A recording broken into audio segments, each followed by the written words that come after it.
As we are not in the Navy, it is unnecessary to do everything at the double. Very good. Now go and fetch the ice. Yes, sir. Not at a run, Edith! Yes, sir. I do wish I had known her. I wonder if you'd have liked her. I'm sure I should. As you talk of her, she sounds enchanting.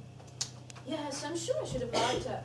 Because, you know, I have never for an instant felt in the least jealous of her. Now that's a good sign. Poor Elvira. She certainly had a great talent for living. It's a pity that she died so young. You really are very sweet. Thank you. And a little naive, too. Why? Because you think I mind about Elvira being more physically attractive than I am. I should like to think any woman would mind, if it were true. Or perhaps I'm old-fashioned in my views of female psychology. The character I'm planning for my book must be a complete imposter. That's one of the key factors of the whole story. And what do you exactly expect to get from her? Jargon, principally, a few tricks of the trade. It's been many years since I've been to a séance. I want to refresh my memory. Elvira, there now, she's getting cross. I don't blame her. What don't you blame her for? Oh my God. I refuse to be used as a guinea pig unless I'm told beforehand what it's all about. Ruth, Elvira is standing a few yards away from you. She's in this room now. I can see her very distinctly, under the piano with a horse. Oh, Ruth, you're very glacial this morning. Are you surprised? Frankly, yes, I was expecting more of you. Well, really. I've always looked upon you as a woman of perception and understanding. Perhaps this is one of my off days.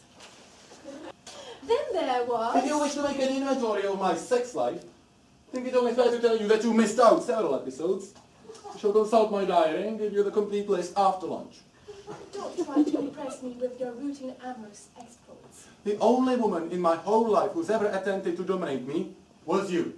You've been at it for years. This is completely untrue.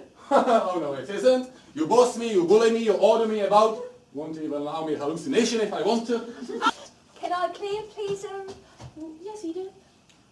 cook one snowball lunch, man? Will you be into lunch, Charles? Please don't worry about me. I shall be perfectly happy with a bottle of gin in my bedroom. If only you made a little effort to try and be a little friendlier with Elvira, we all might have quite a jolly time. I have no desire to have a jolly time with Elvira.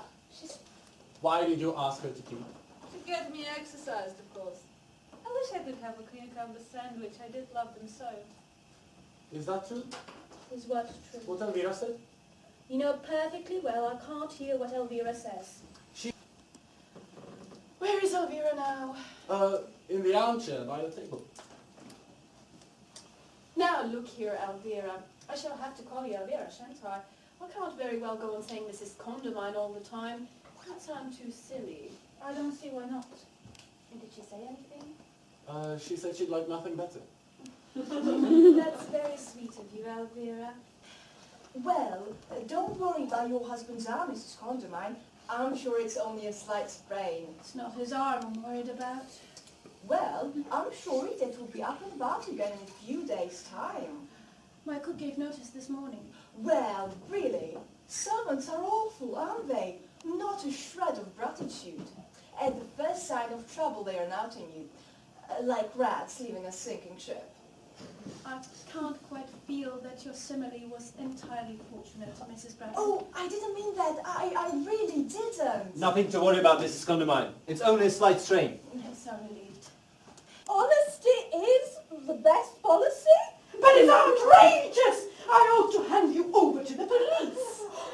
You go too far, Mrs. Condamine. I go too far indeed. Look at what your insane amateur muddling has done. Nothing to be unduly alarmed about. A certain air of strain, inability of his eyes to focus on the person he's speaking to. A few rather marked irrelevancies in his conversation. Could you give any specific examples? He said, "For God's sake, behave yourself."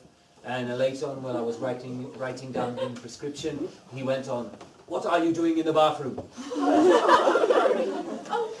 But he goes on like that, particularly when he's immersed in writing a book. I'm not at least perturbed about it. All I'm saying, change and rest would be a good idea. Thank you. Well, it seems to me to be the height of amateurishness to conjure and evoke malignant spirits and not be able to get rid of them again. I was in a trance. Anything might happen when I'm in a trance. Well, all I can suggest is that you go into another one immediately and get this damned woman out of my house.